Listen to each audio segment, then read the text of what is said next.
Hey all, welcome to Parker's Reefs. In today's episode we're going to check out a coral aquaculture facility right here in Melbourne at Coral Nation.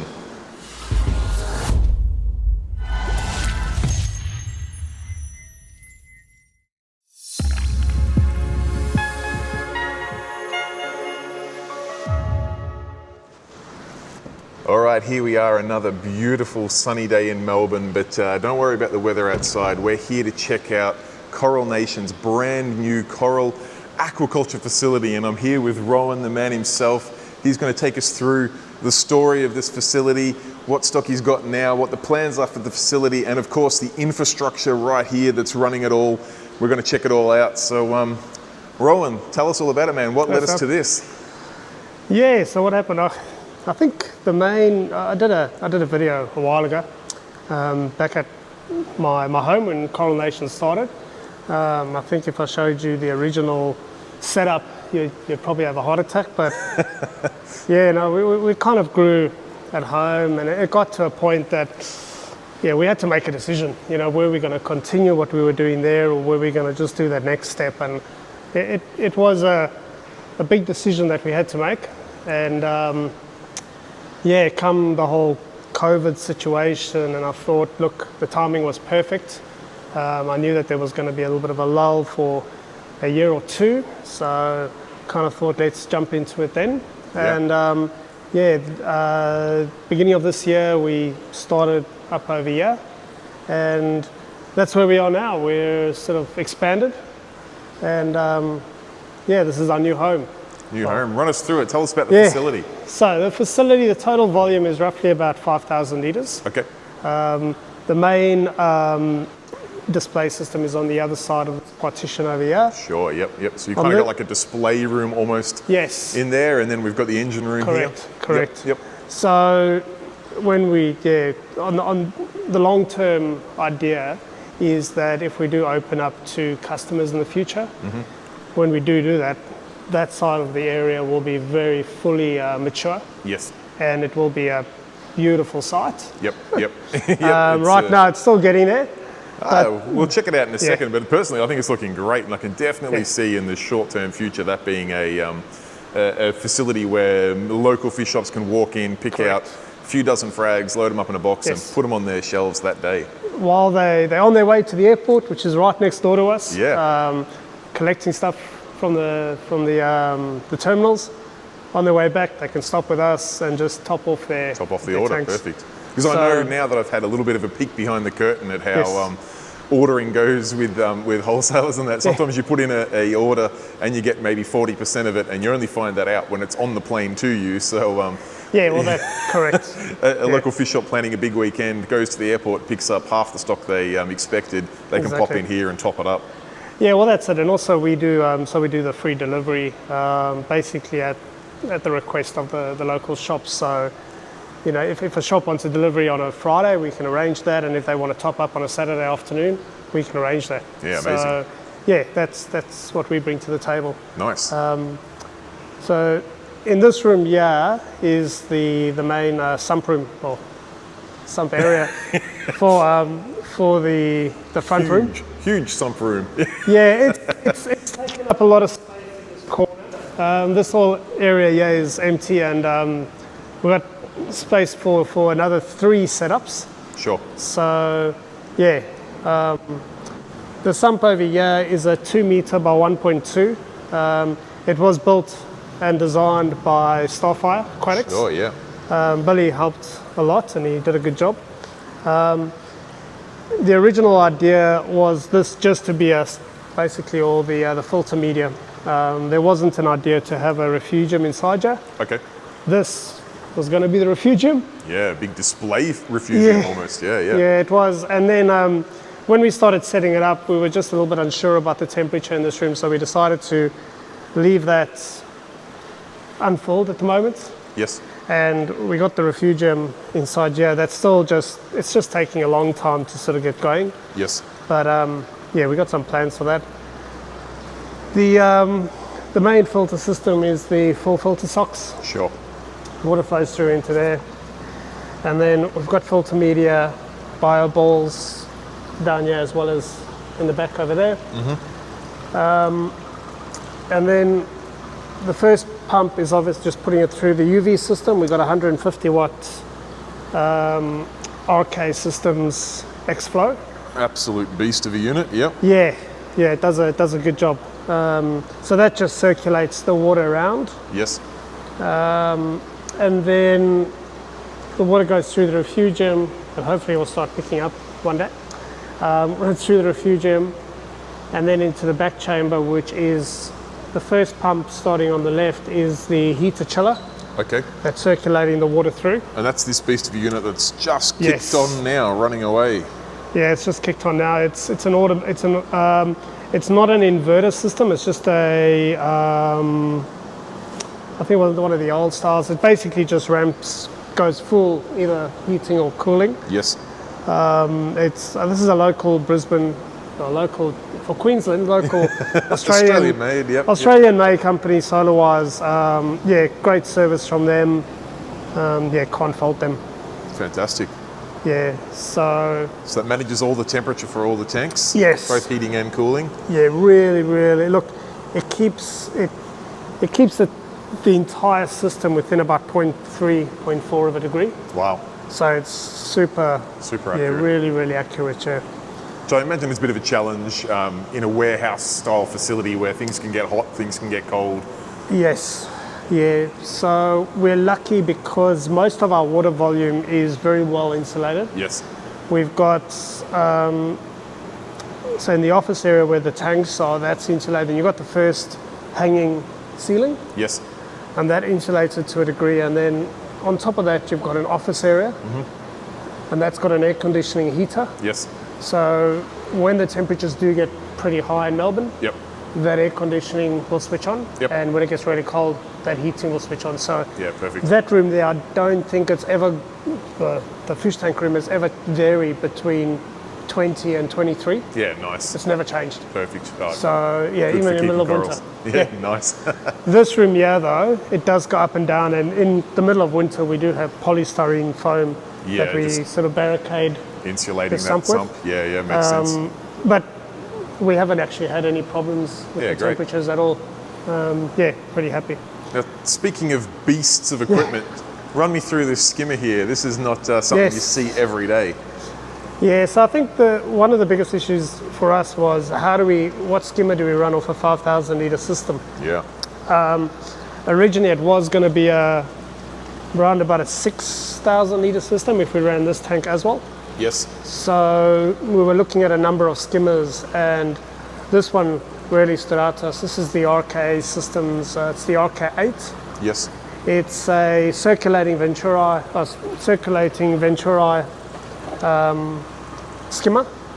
Nice. With a inflow of I think it's just a 3,000 litre per hour inflow, and then the Ecotech L2, which is providing the recirculation inside.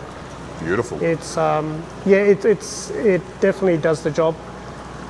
It cleans out probably roughly about 10 litres of skim mate a week. Wow, nice. It's quite a bit, yeah. Yeah. So it's and it's so quiet.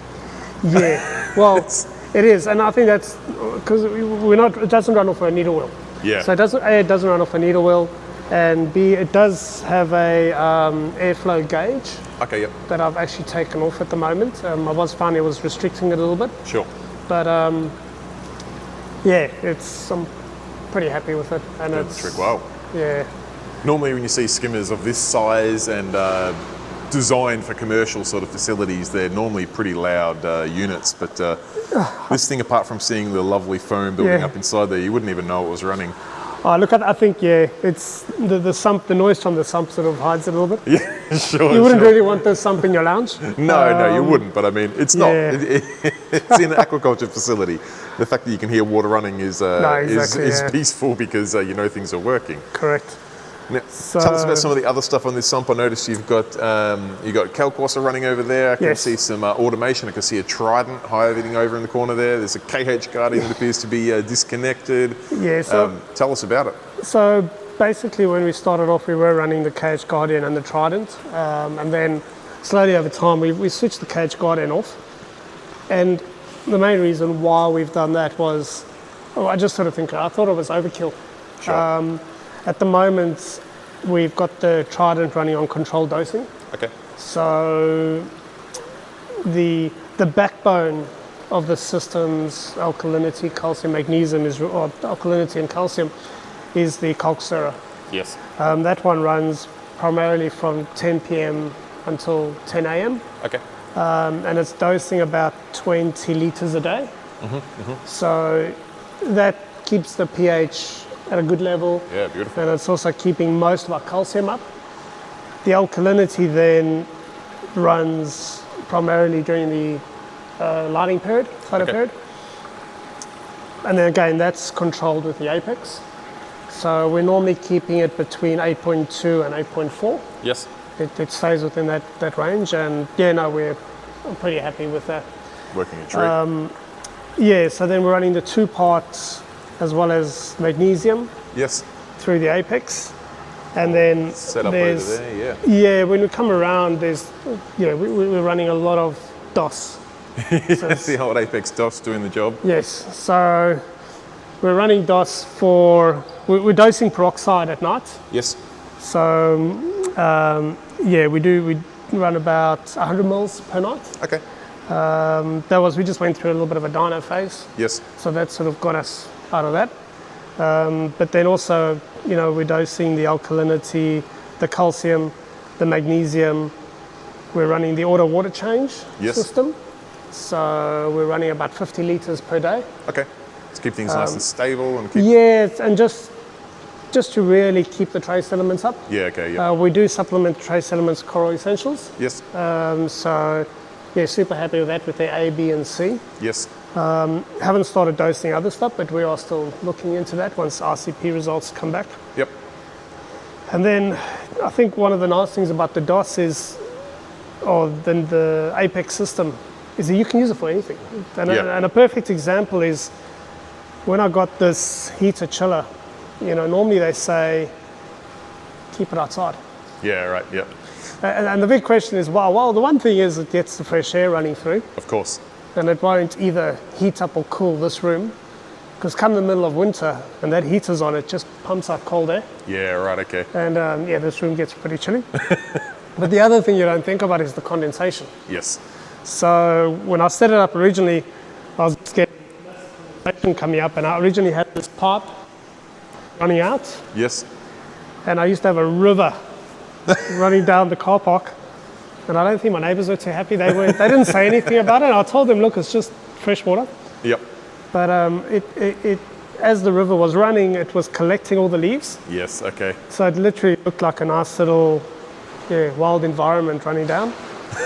So I had to find a solution. And the solution that I managed to think of was, I've got a drip tray underneath here, Yes.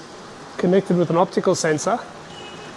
And that is connected to one of the DOS. So the DOS is programmed to empty out 20 liters per day, Okay. unless the optical sensor is open. Yes. So it's programmed that basically my DOS is cleaning out the condens and running down into the drain. So Perfect. yeah, you can use the, Neptune saving the day. well, I think any control system you can basically configure but it just shows you how you can actually automate more than just Yeah. Think outside the your square. aquarium stuff, yeah. Definitely. Now, talking about water changes, I noticed Yes. you got some IBCs over here. Run us Yeah. through the process you have here. So the process we have here is, the middle one is the RADI. Yes. We always try and keep it between half and a quarter of the way full. Okay. So that's basically just running directly into the Kalk stirrer as well as the ATO. Yes. And then on either side, we've got salt water. So we make our own salt water with the Red Sea. It's a normal Red Sea salt, the blue Yeah. bucket. And I noticed you got a It's pretty large little stash of Red Sea hiding there we under go. here. That's a little bit more than your 22 quite a kilo bit. bucket. Yeah, it's well, we do run a lot. So because we do 50 liters a day at this stage, Yes. we do run through quite a lot, and it takes about 35 kilograms Okay. to fill one of these. Yeah. Yeah. And when you're running through one every 2 to 3 weeks, Yeah. it's That makes economical sense. yeah, exactly. Yeah. So so what we'll do is we'll make new salt water in one, Yes. and while we're making the salt water, the other one will be used. Yes. So we just got little switches. Yep. and depending on which tank we're busy using at the moment, we'll just flick the switch and the water So you've change. always got one being used, one being prepared, and you just switch between the Yes, correct. And we've always got enough salt water come an emergency. So two. Yeah, okay. if the worst comes to the worst, we've always got at least 500 litres of fresh water. Yes. So if we have to make salt water, we can just make salt water Got from it there. there. Yeah, nice. Very nice. So, And I do love the protective equipment there. Obviously, Zoas are a big part of Coral Nation's aquaculture facility, so having some nice protective equipment there to ensure no one's getting hurt. Yeah, look, it's for the Zoas, but it's also for, I think, we deal with a lot of chemicals. Yeah, that's a good call. So, when you're dealing with the hydrogen peroxide, when you're dealing with the calcium hydroxide, Yes. I think it's just safe. Makes sense. Yeah, sometimes if I don't use it and I do some of that stuff, I sort of have struggled breathing on the way home. Yeah. So you kind of learn your lesson. Yeah. Not worth it. As simple as it is. I mean, we're all pretty comfortable putting masks on these days, so it's not as big of a shock as it used to be. No, correct. And gloves. I've got gloves everywhere. Yep. Yeah. You've got easy access to gloves. You're going to use them. It makes sense. Where if you hide them away, they're not going to be used. All right. Well, should we go in and check out the actual facility? Yeah. So basically, this is the brains and the heartbeat of the actual system on this side.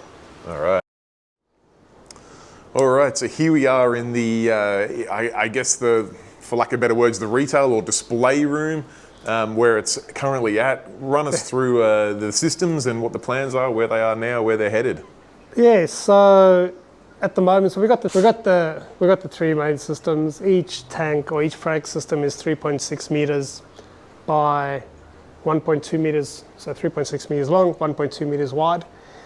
And it's about 30, I think we went for about 38 centimeters height. Sure. And the decision on that was we wanted enough height for the frags to be able to go as high as we want. Yes. As well as for the fish to get under the frag racks. Yep. To keep it clean. For sure. Fish is such a vital part. I mean, people think growing frags, you just put frags in there and be done with it, but it just doesn't work that way. Look, yeah, and especially off a newer system, it makes it interesting. Yeah, it makes it fun. Fair enough too. My daughter would never come here if there were no fish inside the tanks. So, definitely. Yeah. So, look, these systems now, they've been running with some coral inside since April. Okay. So we are hitting the 6-month mark. We're finally getting out of the cycling phase. Yeah, yep. But, big systems, big cycles. Yeah, it takes a long time. We did, obviously we ran through the normal stages of some cyano, some dinos, and we're getting through that now. The zoas are looking pretty good. So the first tank is mainly softies. Yes. So that's your Zoanthids. We've got some Sophastria on the side as well. Yep. Basically your lower light requirement corals. Correct. Yeah. So we're running lower light demanding, I should say. Yes. Yeah, we're running around 150 par in the middle. Okay. Down to about 90 to 80 on the sides. Sure. But the heights are the lights are really, really super high. Yeah, they're a solid 2.5 feet above the tank. Yeah, correct. Yes. Yeah, and despite being frag systems, as you say, they're relatively deep. So I mean, the frags themselves are sitting pretty much a foot underwater there. They're correct. Yeah. Yeah. So basically, every frag that is in here has originally come from our systems, the original Coral Nation systems at my home. So one of the things that I wanted to make sure of is that we don't introduce any nasties into these systems. And the way that we've done that is we've got a really, really lengthy quarantine system for the corals. We've got a quarantine tank at home. Yes. At my home, that's completely separate to everything else. And then we've got the frag system. So any new corals will first go into the quarantine. If they pass that after a few weeks, they'll go into the frag system. Yes. And then after a few months, they'll come into here. So that way we know that there's nothing sinister in these tanks. So we're pretty happy with that. Now, the problem with that, though, is that we don't really have the ability to release new stuff continuously. Yeah. Anything that we release, we've had in our systems for at least a year up to 2 years. I'm sure quality over quantity is Yeah, it's a paramount in an industry like this. again, it really depends on the reason why you're doing the business. Like for Yes. us, it's really about the long term, and where we can see that there's definitely a future for what we're doing. Yes. And there are a few other industries, a few other businesses in the industry that feel the same way. Yes. And yeah, we want to be, like for Victoria, we want to be up there in the front of them Yep. and really help and provide information and yeah. Sure. So yeah, so this tank here at the moment so each system is running the so it's 4 units of 4x80 watt ATIs. Yes.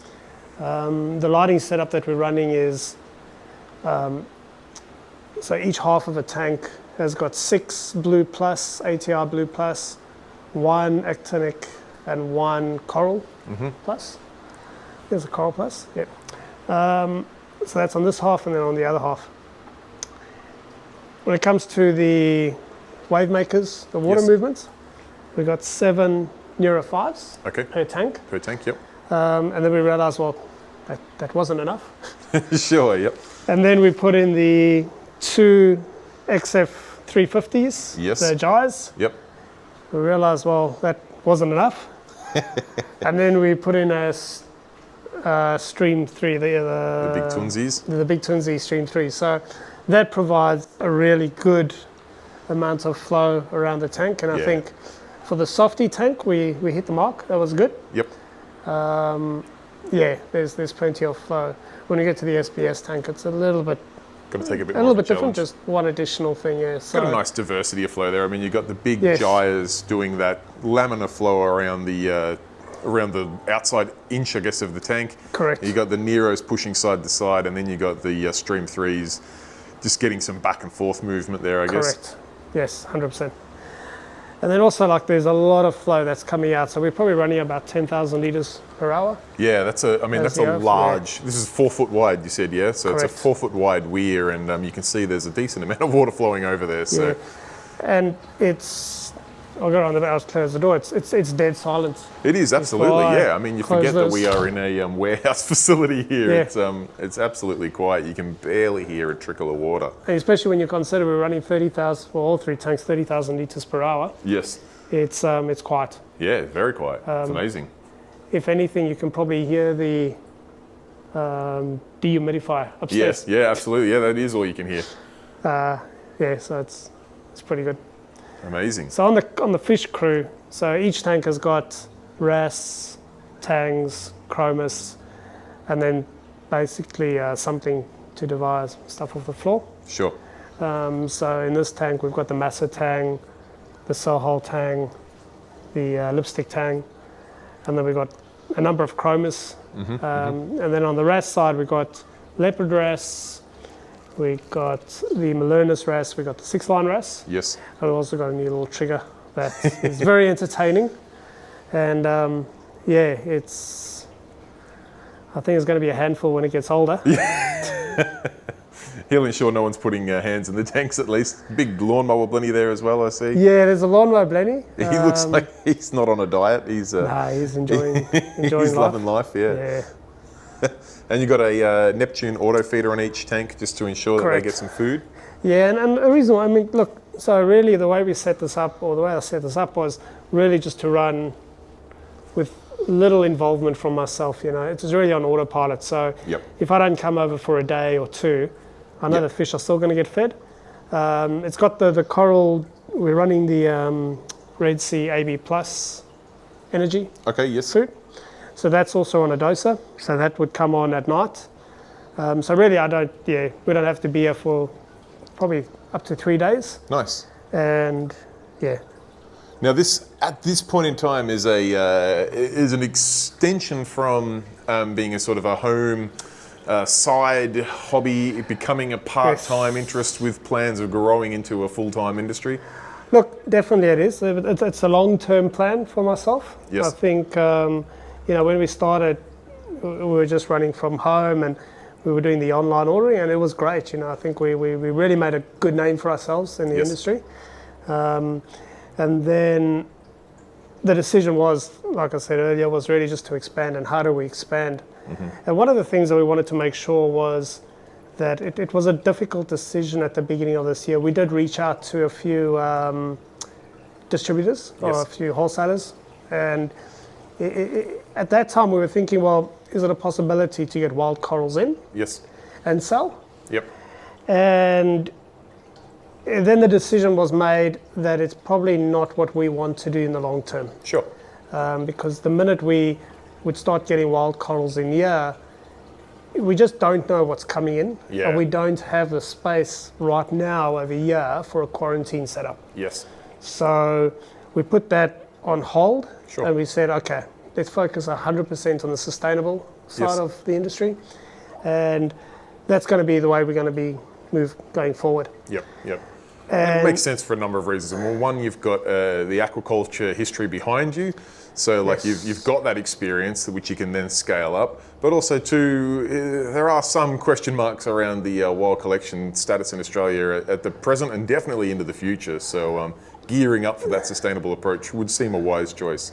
Yeah, look, I think that's a good point you raised, Sam. That being said, I think like politics or in general, things go up and down. And, of course. You know, what can change next year is probably going to turn around in a few years' time, and it's going to go back and forth. But sure. I think the one thing that everyone knows is having a sustainable product is a win-win. Yeah, it's never a bad for thing. Everybody. Yeah. Absolutely. And also something that, you know, we're going to be able to provide to the local shops on-demand deliveries. Yes. At a time that suits them in small quantities, which means, you know, the motto that we're turning around to is we grow them, you sell them. Yep. You know, let us worry about looking after them. Let us worry about getting them to their full potential. Yes.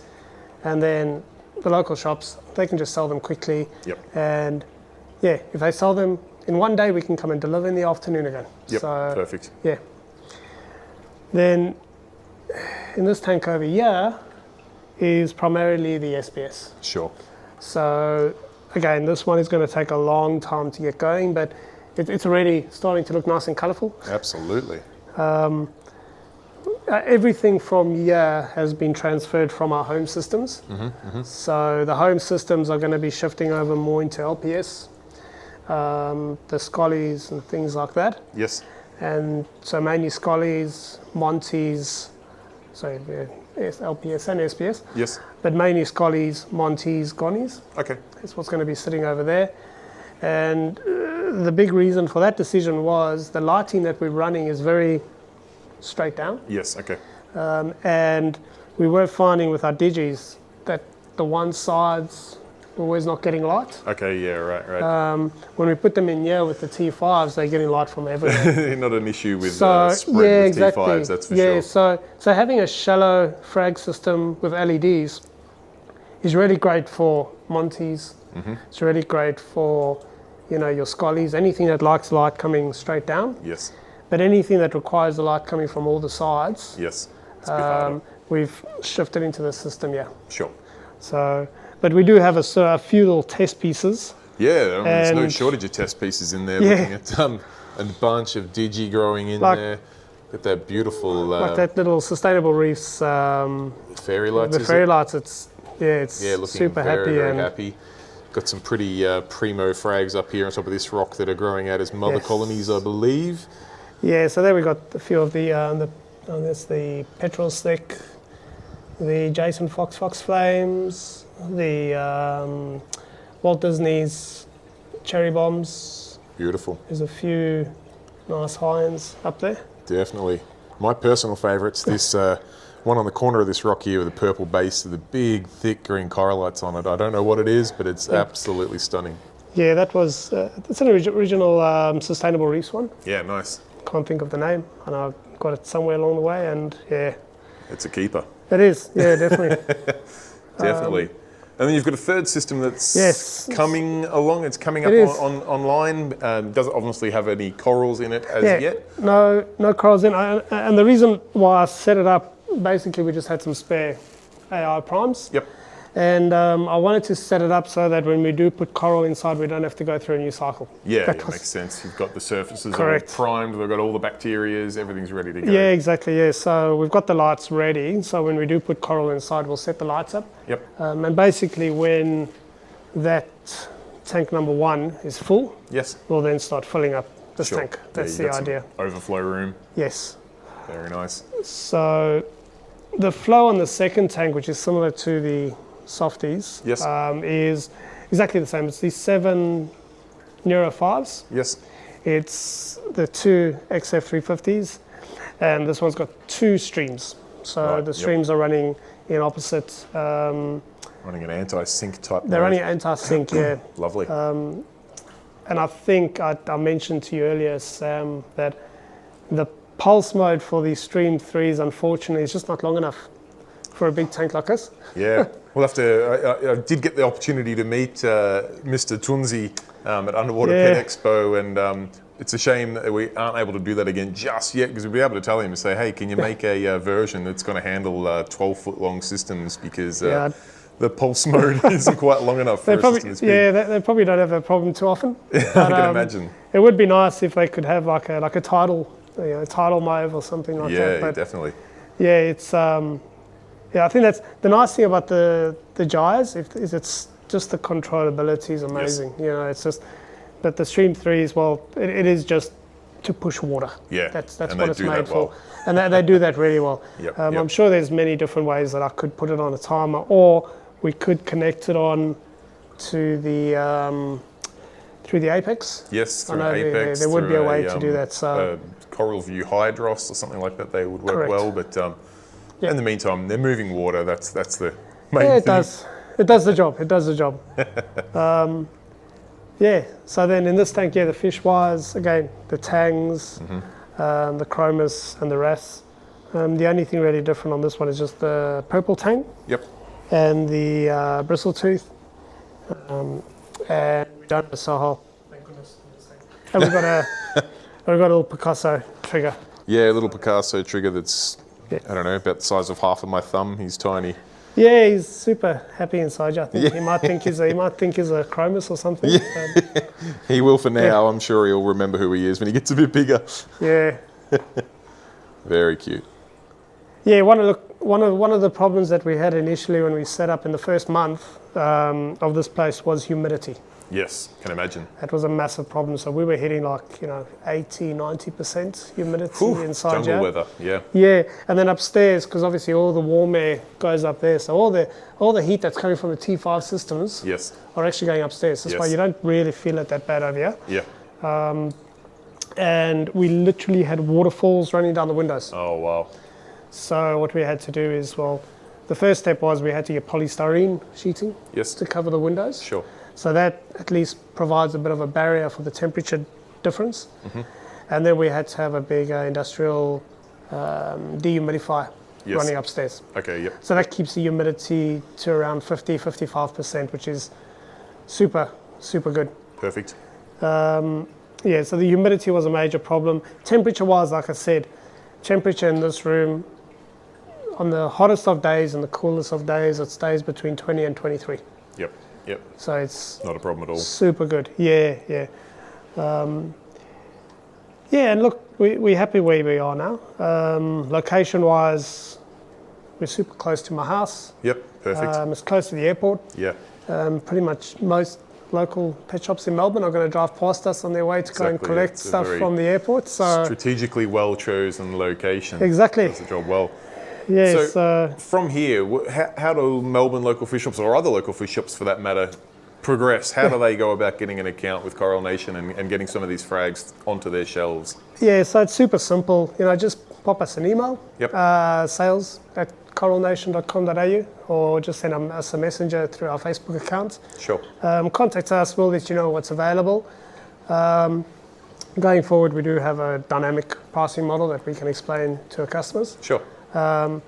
But I think one of the important things for the local shops to remember, and for customers on our online account as well, is everything you buy from us has been aquaculture, has been cultivated by us from a third, fourth generation coral. You know, nothing that you're going to get from us is something that we bought and cut and sold. Yes. And also, we're not going to sell something that we've just bought. Yep. It's a decision that we have made, and it means that we have to really look for the long term. And it means that our stock, the variety of our stock is not as big as we'd wish. Sure. But that's just for a short-term problem. Yeah, you know, going forward in the long term, as our stocks increase, and obviously the 3 tanks we got, I think like you said, is the displays and the frags. Yes. You're 100% right there. The idea is that when we set it up, it was mainly going to be soft coral, and that's the way it is going right now. So we've got the soft coral in tank 1, it's going to be soft coral in tank 3, and tank 2 is SPS. Yes. The next phase in our growth will be setting up more frag tanks in the back, and then those will become the soft coral tanks. Yes. And then all these tanks will become SPS. Okay.